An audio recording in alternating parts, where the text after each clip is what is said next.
in a moment. Stay with us.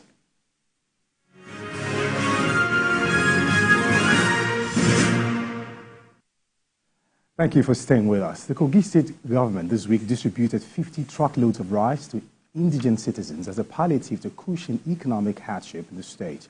Speaking during the distribution at the Muhammadu Buhari Square in Lokoja, Governor Ahmed Ododo warned officials against diversion and hoarding of the palliative.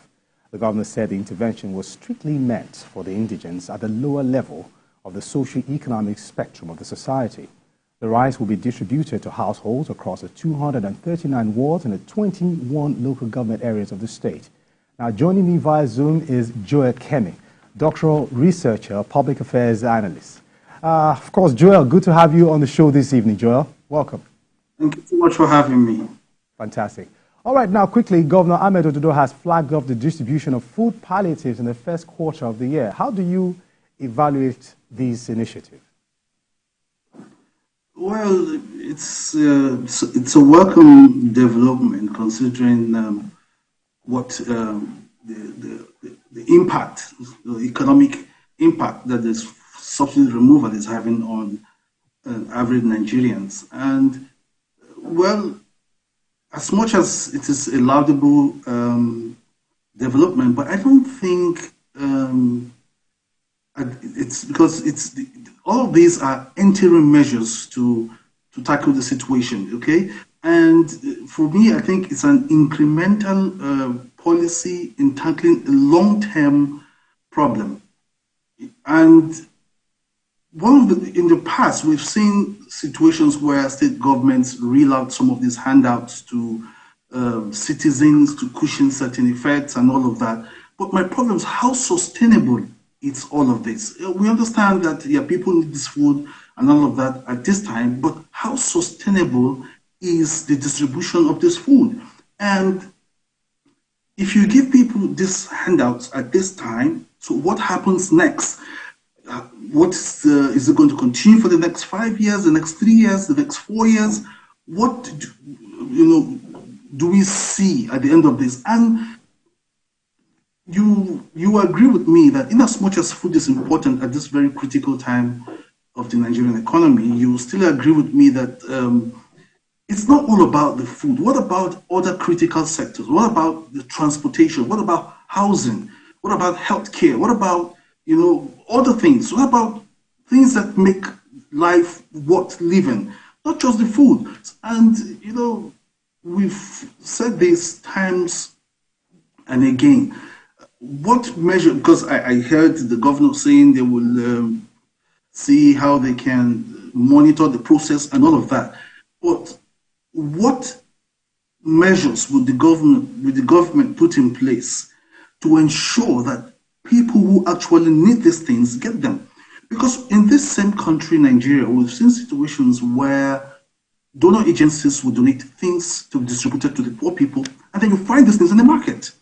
Okay, so how are we sure that these things would end up, in the market for people to use scarce resources to buy things that that should come from the government to sustain them, well, at some point. So it's a laudable initiative. The poor people will have this, but what happens in the long run? Because the subsidy removal, according to the president, has come to stay. So what happens after now? What would the people, continue to get this from government? Because these programs are very expensive. The government cannot sustain this for a very long time. So what happens after now? Okay. You see, yes. All right, Joel. I totally understand what you're trying to say. Now, you are saying that this measure might not be sustainable. Now, but you understand that food is very crucial, and this particular palliative is targeting the lower level indigents in the state. Now, do you have an alternative idea that could have made it better? Yes, I think I've said this times and again that when you try to implement incremental public policy, you're only dealing with the issue at the moment. What happens in the long run? And in view of this, take a holistic look at the problem. okay? How do you empower the people beyond giving them handouts, okay? Because if you look at when the governors had the meeting with the president on how to mitigate the crisis, the food crisis and all of that, and then they said agriculture is the way forward. Agriculture is the way forward. And I asked myself, if agriculture is the way forward, in this year's budget, the 362.9 billion was earmarked for agriculture. Now, this is like 1.5% of the entire budget for the year. And if out of this sum, about 252 billion will go for capital expenditure under the Ministry of Agriculture, 102 billion will go for personnel, 80 billion will go for overhead. Now, what happens to people who are farmers? Now, Kogi State is one state that is very, very rich, farming and all of that. Why don't you, so many river Niger is there, and you and I know fishery is one, craft or one job that people in Kogi State, given the right economic environment, given the right tools, given the right encouragement from government, given the right enabling environment, it will thrive. So if you give people handouts at the end of the day, what happens next? So for me, the one way to get this right is, all right, Joy. Environment, so where people will, engage in activities that will put money in their pocket, so they can, look at other aspects of life and be able to sustain that. All right, Joy, let's come to Lagos now. The Lagos State Governor has also announced a series of measures to ease the cost of living crisis, such as engaging 1,000 caterers to provide free meals daily, creating 42 markets for subsidized food stuff, and reducing public transport fares by 25%. Now, what is your opinion on this intervention? Yes. Briefly, quickly, yeah. Yeah, it's a good one, like I said. But if you look at 25% on public transport, has the government engaged because if you look at Lagos, the BRT bus, yes, the government too is doing quite well in terms of the public transportation. But what about those with the downfalls and the other buses? Because the cost of fuel, you and I know, has skyrocketed. So what has the government done, with the private transport owners regarding this 25%? Because everybody cannot enter the BRT bus. Everybody cannot enter the government public buses. So what happens to the private bus operators in terms of the cost of operations, the normal levy taxes and all of that? How do they mitigate all of this? And part of the measures I see that the government says engaging mama put. Like I said, and all of that, giving people food in the interim is not really a solution, because judging from what the president said, fuel subsidy has come to stay. Okay. So if we continue to do incremental public policy for long-term problems, all of this is just impoverishing the people the more. And what measure is the government putting? How soon will all of this take place? What measure is the government putting in place to ensure that these things are sustainable? We live in a society where sometimes law and order is a problem. So how would the government mitigate all of this to ensure that these interim measures to cushion this effect, it's a success? So I really have a problem with all of that. Okay, Joy, thank you very much. Everything you have outlined is fantastic, but I think you're really hammering on sustainability. Well, we'll take a time out now, and Newsweek continues in a moment. Stay with us.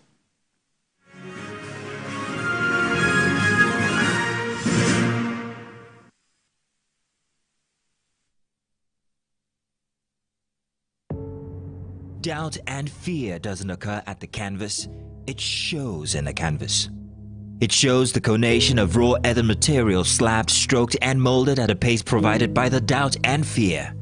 Every move way in the struggle of one to the other, merging the past to the present, brushstrokes of colors seen but not known. For when the wailing stops, the pieces settle down in abject beauty erected for a century of a century.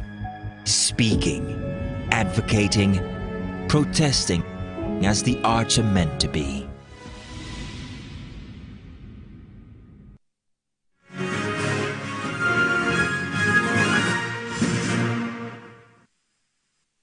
Welcome back. If you're just joining us, this is Newsweek, where we bring you up to speed with headlines making the rounds recently.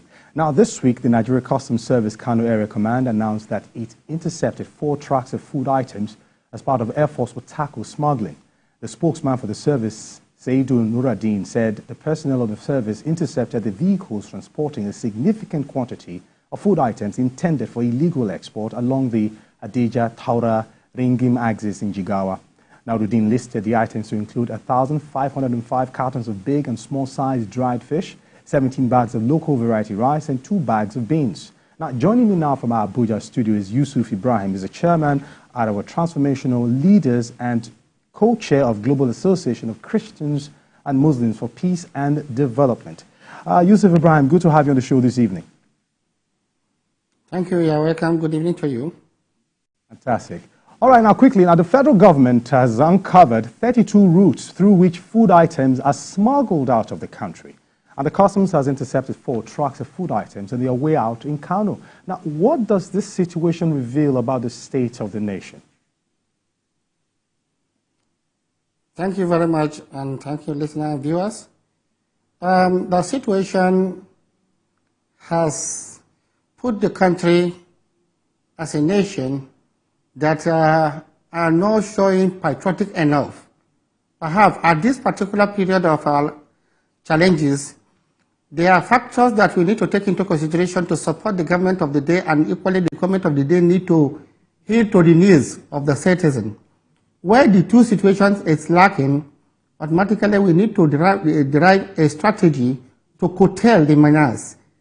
However, when you talk about the idea of smuggling or the movement of food out of Nigeria, we need to look at the legality of the people that involved. Is it a business? Are there people that do business intra-business within Nigeria and other countries? Are there criminals?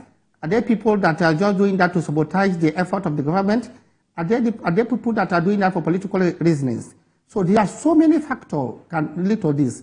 And perhaps the security agency need to sit on their toes to make sure that they bring the culprits to book in order to serve as a deterrent for those who might pass through such way. It's a bad situation, but we need to go and critically assess the integrity behind the whole situation, not just mere to say that certain group of people are tracked as a way of smuggling food item out of Nigeria. We need to look at it. Are there legal people? Are there people that are legal transacting business within Nigeria and outside Nigeria? Because as much as we are bringing in food to our country, or food materials or food stuff, we should equally expect that people are equally exporting some goods. So we need to understand what is the challenges, or who are the people. These are things that Nigerians are eager to hear, to know about. Not just to tell us that people were tracked or people are arrested.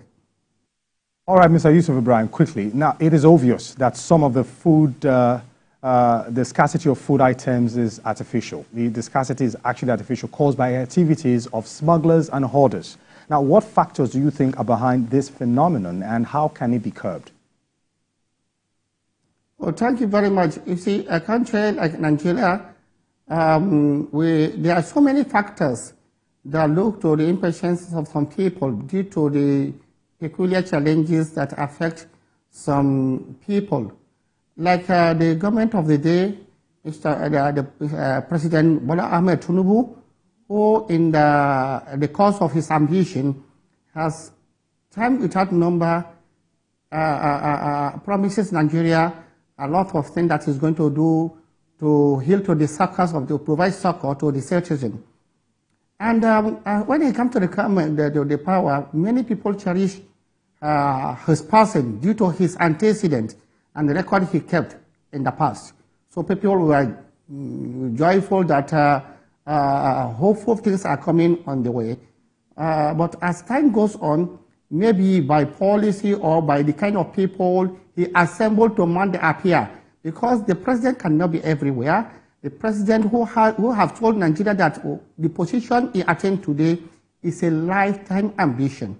Nigeria should not expect, and everybody knows that there's no way somebody that is willing and has spent all his time and resources to build a future for himself, equally plan to fail. So anytime we find ourselves in a quagmire or challenges due to mismanagement, at times it's not the particular person at the helm of a peer. Maybe those people who are saddled with responsibility did not discharge their full expectations of responsibility. So in this kind of situation, we need to holistically review factors that lead to all these challenges, especially the issue of currency, the issue of food items, and the hunger in society.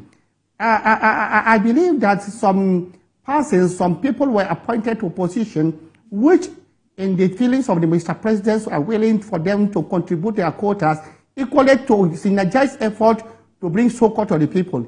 But let me just say that some of them are not performing to the expectations of Nigeria. But for the fact that they were not elected, all blames go to the table of the Mr. President, who is equally in position to holistically review the activities of his appointee, who we know that they have plugged us to this particular situation, just like what happened to the former President Buhari and the present president. That is the challenges that we need to look into, and we equally need to ask the citizen to show support to the president and the nation and the entire country so that we can all come out of this particular situation. All right, Yusuf, you made a point now that, the buck stops at the table of the president. But what is your reaction towards the intervention being provided by some governors already to ease the pain on the citizens? Because you know that regardless, the 36 governors cannot be folding their hands. They also have to be in the running to do what they have to do. So what is your reaction so far with the interventions being rolled out by some governors to ease the tension and curb the problem right now?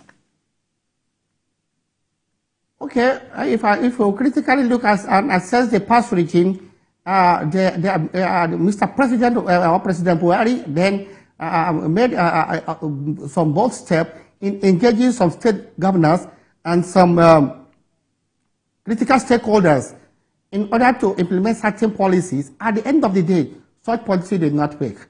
Perhaps, I believe that Mr. President, who happened to be former governor of a state, always try to show solidarity to his colleague, who we term as comrade. But perhaps he might not get it right because the intentions and the feelings of other people might not be same as how he might think. Some governors has shown high level of insensitiveness to the plight of the citizen, most especially when it comes to areas that they need to augment the support of the federal government. As such, allocation going to the state can being the last people close to the society, supposed to show effort and synergize effort with the federal government to make sure they provide succor to the citizen. But we are not seeing that. On several occasions, accusation and counter-accusation has come in by allegation to the governors that some of them are not distributed expectedly. But however, we as a citizen are looking up to the president because he is the CLC. It's everything like on his table. If he applies certain, because it happened during the time of Buhari, some of these governors were people that contributed to the woeful performance of Buhari regime. So we pray that Mr. President should equally be cautioned in patronizing comradeship to these governors, and he equally need to put check and balancing into them. Because 3 years of government, if it is taken into consideration, local governments need to be now more active, because taking a record of Mr. President who has a record of democratic norms and fighting for the local government, it is high time we need to revive the local government structure, which all these things can channel through. Also, some of the appointees are not living to expectation, because most of them are factors that lead to this particular quagmire we find ourselves. Take for instance, there are so many areas we understand that the president cannot be here, there, and there. That was why he chose lieutenants who are supposed to do the needful for him. We have the cases of some ministers that are interfering in other ministry, and all these things are bringing things that is not going to make the administration to move smoothly. Just 2 days ago, we saw how watch how the Minister of Finance openly telling Nigeria how he's going to distribute money without forced to think how all this thing is going to work. Okay, we're running out of time. It is not only the governors. No, it's not only the governors. We need to look at it holistically, factors that lead to this particular situation we find ourselves. Some of the appointees are not working to the expectation. Okay. Finally, for this week, the disagreement between the Department of State Services, DSS, and the Nigeria Labour Congress, NLC, over next week's planned protest against the hardship caused by the withdrawal of petrol subsidy continues. The Trade Union Congress, TUC, had earlier disowned the planned protest, describing it as a unilateral action by the NLC. The DSS kicked against the NLC planned protest, saying it might be hijacked by hoodlums to create chaos. But the NLC dismissed DSS claims, saying the protest would be peaceful. It wondered when the Secret Service became the spokesperson for the government. I still have Joel Kemi and Yusuf Ibrahim right here. Now, Joel, if you're standing by quickly, TUC is saying they will not join the planned protest because they were not carried along, that they do not understand why NLC would actually make such a decision without bringing them up to speed to actually have them to be on the same page. How do you react to this quickly? Yes, when I read the report, and I think it's sort of laughable, because the reasons given by the TUC, it's one, we were not properly consulted by the Nigerian Labour Congress, and the fact that the protest, if it goes ahead, will likely cause mayhem, lead to anarchy and all of that. Well, I don't think the TUC should be speaking for the government. And I think the minor issue of not being properly informed shouldn't take the center stage. You see, because these are issues that involves over 250 million Nigerians, a lot of poor Nigerians. So I think the TUC should have probably just find a common ground with the Nigerian Labour Congress to go on with the protest.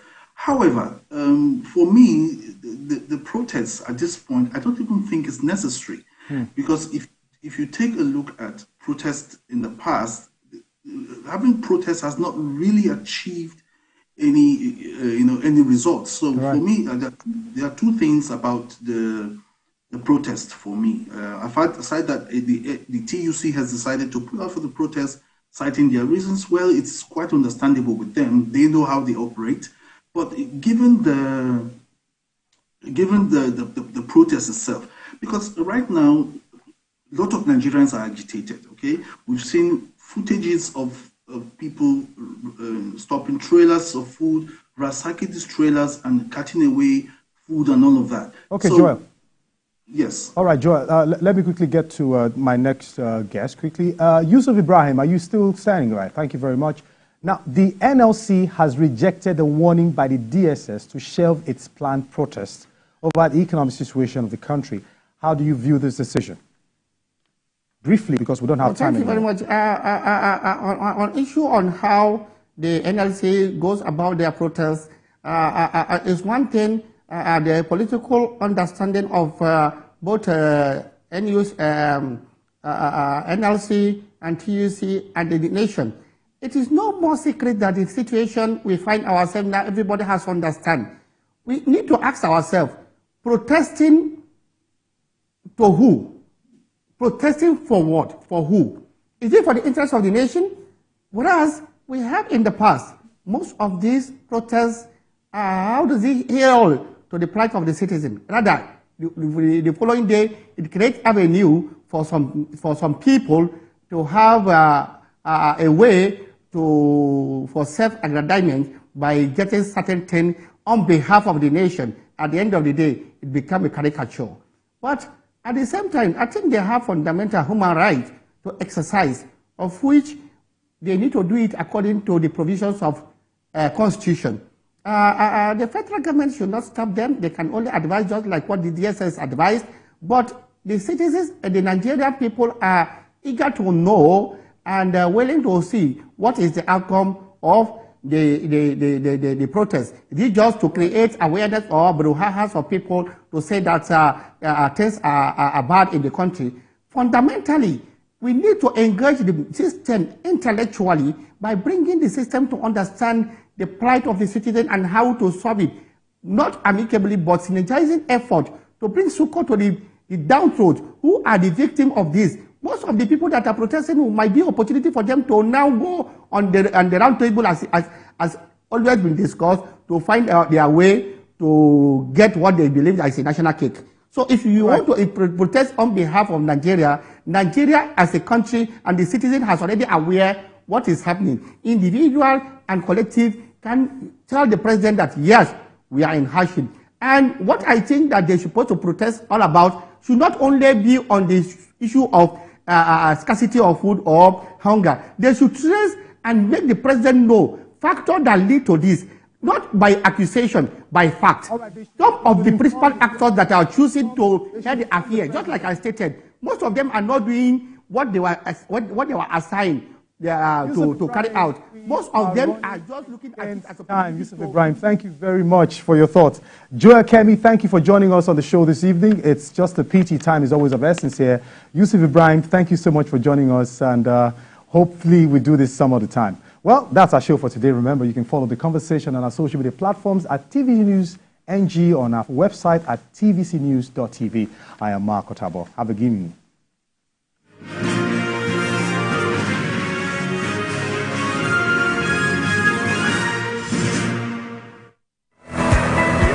Business lives on the